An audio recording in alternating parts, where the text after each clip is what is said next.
I am Alexandra, a 33 years old woman. My life was transformed completely when I met Jonathan.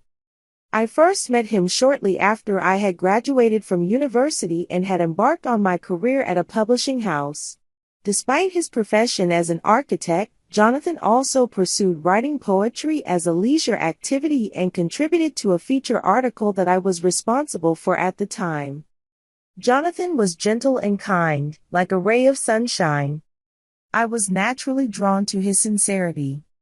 We started dating, and 2 years later, we got married. Jonathan became successful in his career, amassing substantial assets like real estate and vacation homes, yet he never flaunted his wealth. We led a modest and happy life, and when our son William was born, my happiness reached its peak. The moment William looked up at me with his eyes, which are identical to Jonathan's, the world seemed to shine. To be honest, my relationship with my family was not great. My parents always doted on my sister Brittany, leaving me feeling somewhat isolated and neglected. Brittany was free-spirited and always the center of attention. In contrast, I continuously strived to meet my parents' expectations, always feeling compared and distanced. Jonathan was the one who truly loved me for who I was. He always affirmed me, and the time we spent together with William was truly a treasure.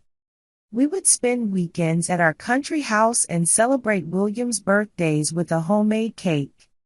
Those were simple yet warm days. However, our happiness was abruptly taken from us when Jonathan was diagnosed with cancer. William was just 5 years old then. I couldn't believe it at first. It was unthinkable that he, in a picture of health, was being consumed by illness. I nursed him desperately, clinging to a miracle, but the disease was relentless. Jonathan was quietly, yet surely, weakened and eventually left us behind. The sense of loss was immeasurable. I couldn't believe the reality unfolding before me, and I found myself overwhelmed with tears day after day. Surprisingly, my parents reached out to me during this time. Despite the distance I had always felt, they supported me after Jonathan's death. My mother would come over daily to look after William, and my father helped with various arrangements. Slowly, we began to rebuild our bond as a family. And then, the day of Jonathan's funeral came. Despite being overwhelmed with grief, I was praying for his soul. Many friends, acquaintances, and relatives had come quietly to say their farewells. The entire venue was enveloped in a solemn atmosphere when suddenly, the sound of heels clicking dramatically disrupted the silence. Turning around, I saw Brittany, dressed in black, with her noticeably pregnant belly entering the venue. A murmur spread through the attendees, who stared at her in surprise. Brittany walked straight towards me and looked at me with tearful eyes. "Everyone, please listen," she exclaimed suddenly, silencing the room. With a voice shaking from emotion, she declared, "There's something I must say today." As relatives and friends focused on her, Brittany steadied herself with a hand on her belly and then announced, "This child is Jonathan's." At that moment, the room froze. Faces of disbelief, people gasping, and a murmur spreading through the crowd. I was utterly stunned and could only stare at Brittany. "Jonathan loved me. Please believe that he wanted to protect this child." At those words, the attendees began to murmur loudly. "That's absurd. Unbelievable." Voices rose in unison. Relatives exchanged glances, and friends showed shock. Everyone present struggled to hide their astonishment. My mother rushed to Brittany and gently embraced her shoulder. "It's okay, Brittany. You don't need to say anything more," she said. My father, frowning, added quietly, "We understand what you've gone through. No one is going to blame you at a time like this." Both positioned themselves protectively in front of her, glancing at me as if fully accepting and defending her statement was the most natural thing to do. Moreover, Brittany, in tears, cried out, Believe me, Jonathan and I were in love. This child is the proof. As I watched Brittany, I felt something inside me crumble. I didn't want to believe it, but her words sharply pierced my heart. A mix of anger and sadness tightened around my chest. I wished it was some sort of joke. The funeral ended with an indescribable atmosphere. Attendees left with heavy hearts, each carrying their thoughts.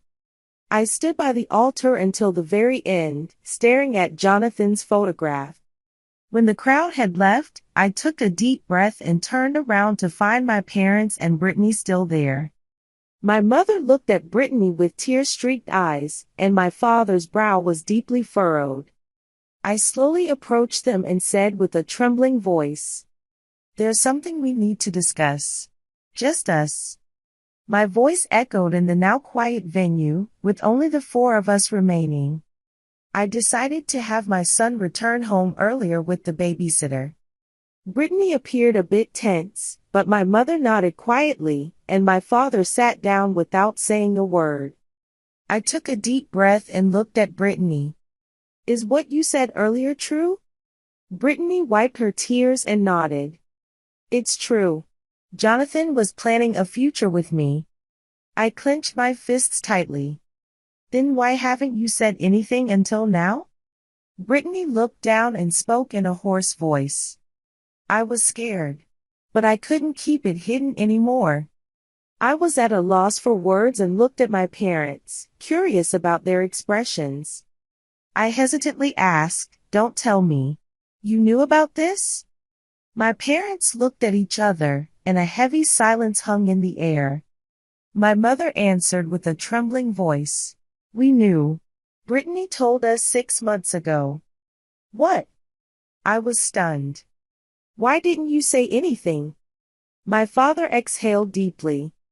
"Brittany said she intended to tell you herself, so we kept silent." "I think Jonathan is also responsible," my mother continued. "He should have been honest with you and told you that he loved Brittany." My heart was shattered into pieces. It seemed that my parents, whom I thought had reconnected with me, were not really on my side. A burning pain surged within my chest. Then, Brittany stood up and said in a confident tone, "Jonathan loved me, and the child in my womb carries his blood. Therefore, his estate should also be rightfully distributed to this child." I gasped. There was no hint of hesitation on Brittany's face. She spoke calmly and with conviction, as if it were the most natural thing in the world. "Jonathan was preparing for our future. This child has the right to receive it." My parents looked down, unable to say anything, and I kept my fists clenched as I stared at Brittany. Anger welled up from deep within me, and I asked in a trembling voice, "Are you serious about what you're saying?" Brittany smiled. "Yes, I am serious. This is what Jonathan wanted." At her words, something inside me crumbled loudly. I took a deep breath and clenched my trembling hand. "We have no way to verify what Jonathan wanted. Now is not the time to discuss the inheritance. Today is a day to remember Jonathan." Brittany started to say something, but my mother quietly shook her head. "That's enough. Let's go home today."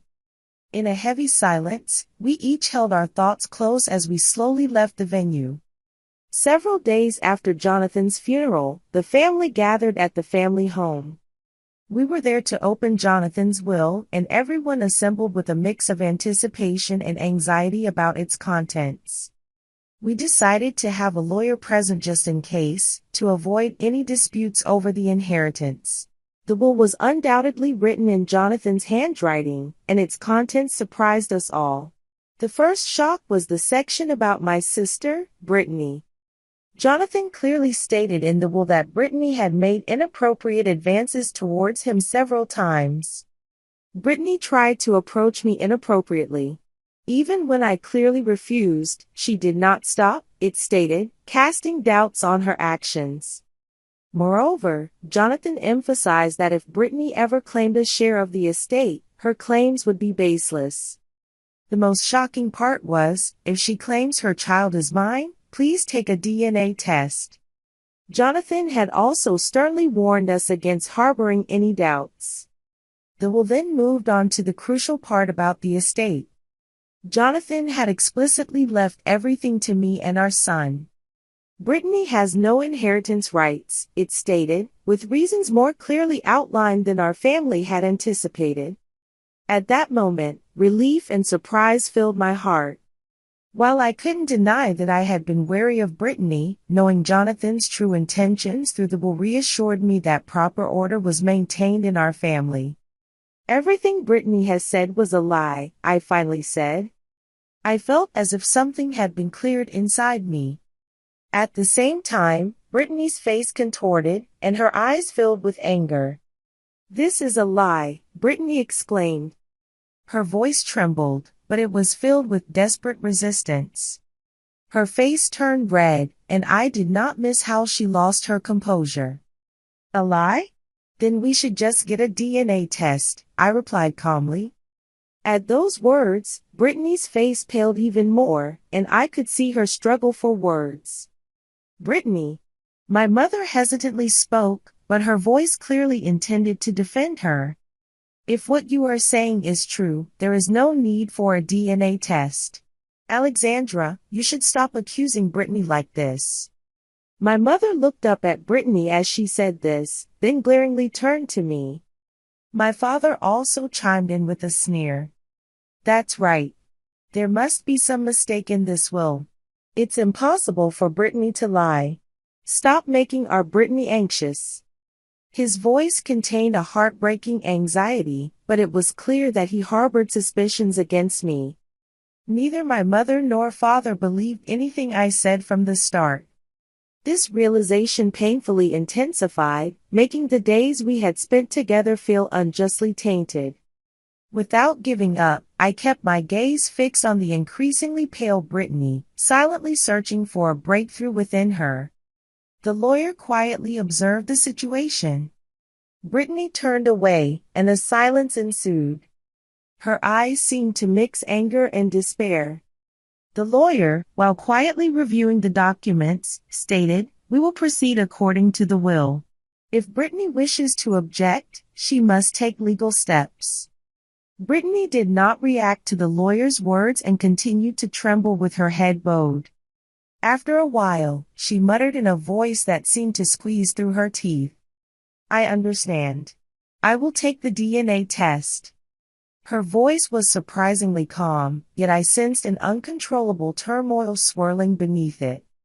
A few days later, it was decided that the DNA test would be conducted by a specialist arranged by the lawyer. Brittany and I would meet again at the hospital. On the day of the test, Brittany calmly told me, "The results of this test will clarify everything. Be prepared." I did not respond to Brittany's defiance.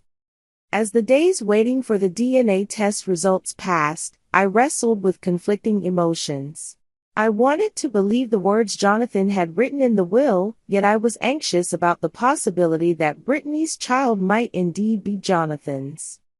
Despite wanting to trust the love and trust Jonathan had left for me, Brittany's reactions left me restless, and I spent sleepless nights consumed by these thoughts. A week after the test, I received a call from the lawyer and went to his office.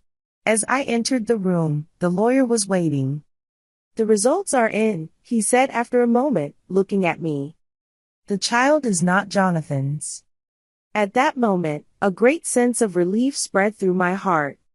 I had been worried about what would happen if Brittany's claims were true, but that anxiety was now gone. However, a fierce anger rose within me because of the damage Brittany's lies had caused. "She was lying, wasn't she?" I stated firmly. The lawyer nodded. "Yes. As the results show, Brittany has completely falsified her testimony. Her claim that she was pregnant with Jonathan's child was a total lie." I immediately contacted Brittany. When the call connected, I could hear Brittany's cold voice. "What do you want?" There was no hint of fear or perturbation in her voice. She sounded as if everything was going as she had planned, calm and collected. The results of the DNA test are out. It has been proven that you lied, I told her calmly. I immediately sensed the impact of my words on her. A lie? What about it? Brittany showed a moment of surprise but quickly regained her composure. But I was indeed loved by Jonathan, she insisted again forcefully. At her words, my anger surged alongside my astonishment. It was unbearable how she still tried to justify her position. Are you still saying that? I listened to Brittany's voice over the phone, squeezing out my words. I could not allow her to continue lying. Every word she spoke amplified my anger. Then, let's settle this in court, I said calmly, yet with resolute determination. Without waiting for her response, I hung up the phone. Afterwards, I consulted with the lawyer about the possibility of suing Brittany. After careful consideration, the lawyer informed me that we could sue her for defamation and attempted fraud regarding the estate. Without hesitation, I chose that path. No matter what excuses she might make, the truth was clear. I was determined to fight Brittany. Together with the lawyer, I organized the evidence we had gathered to prove Brittany's false testimony. We prepared everything needed for the case, the will, the DNA test results, and evidence supporting the claims that Brittany had made advances toward Jonathan. All the pieces were in place.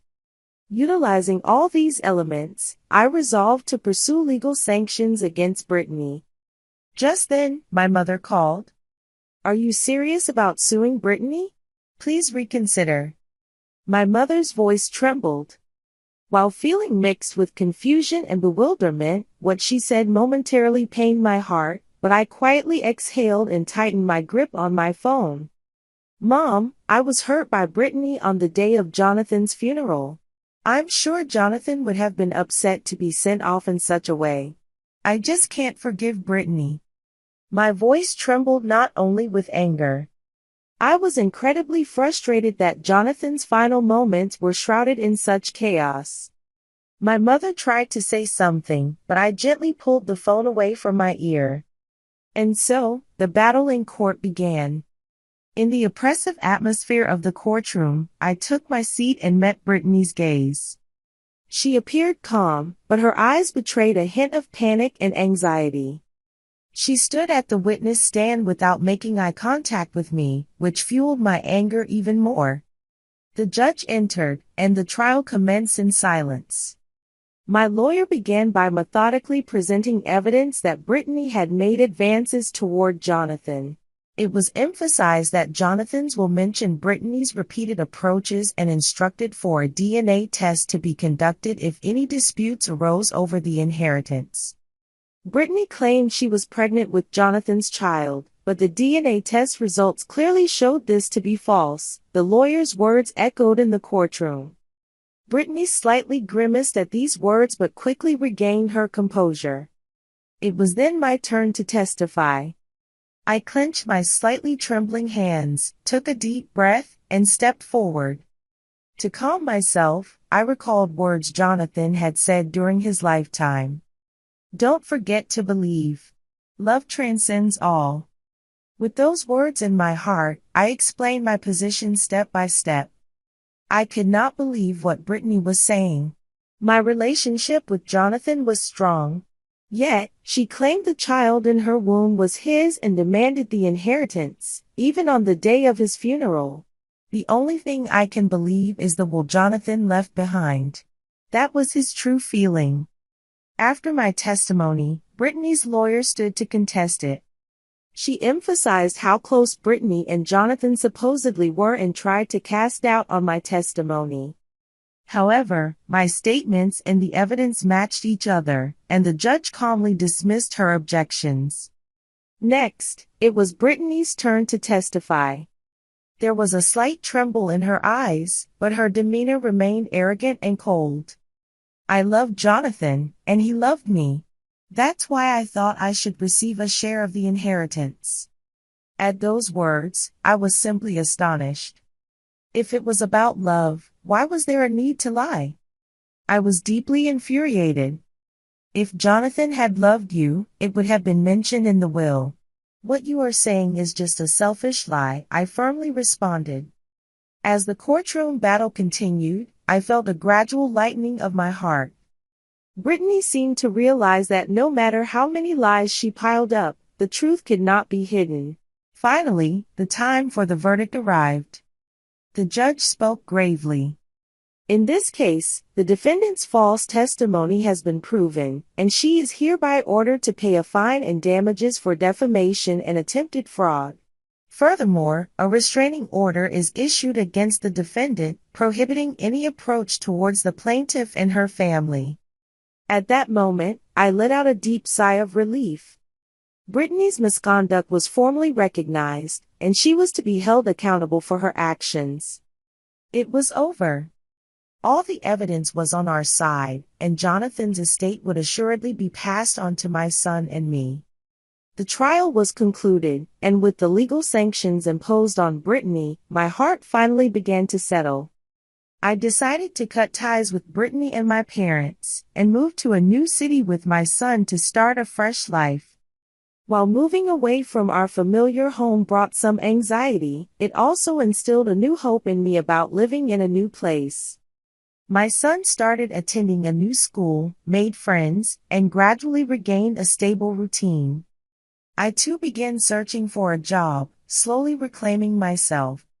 The days I fought to protect Jonathan's estate and honor now felt like a distant past.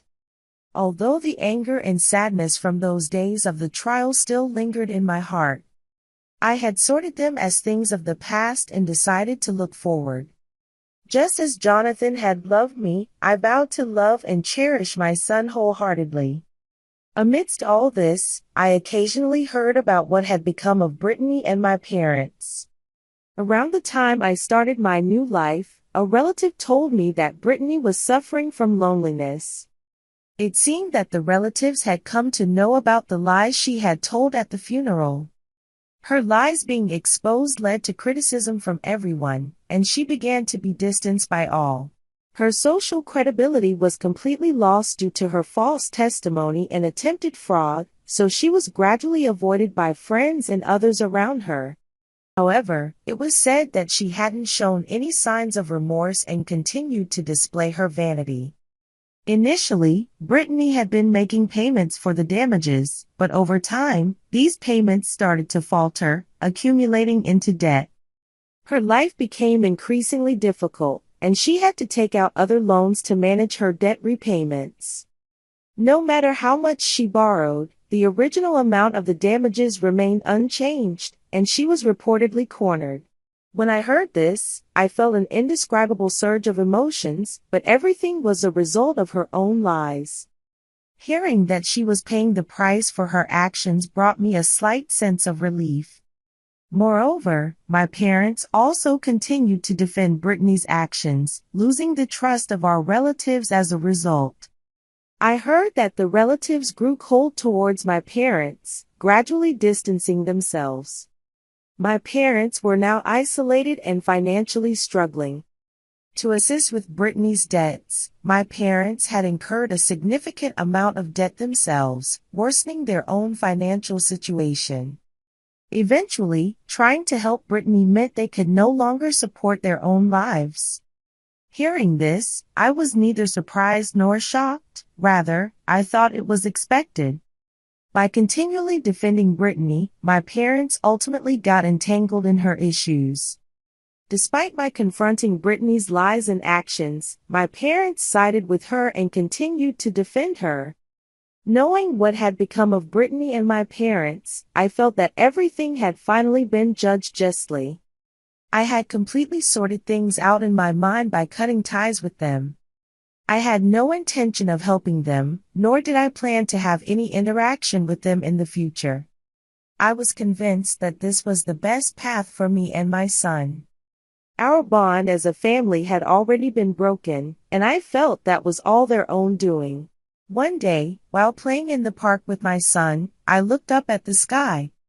I was determined to cherish the future that lay ahead with my son, not letting past events sway us, and to forge a new path. Smiling, I spoke to my son. From now on, let's move forward together, just the two of us. My son responded energetically. Yeah, Mom. I'll support you for Dad too. At that moment, I was certain. We no longer need the entanglements of the past like Brittany and my parents in our new future. We have a new bond based on love and trust.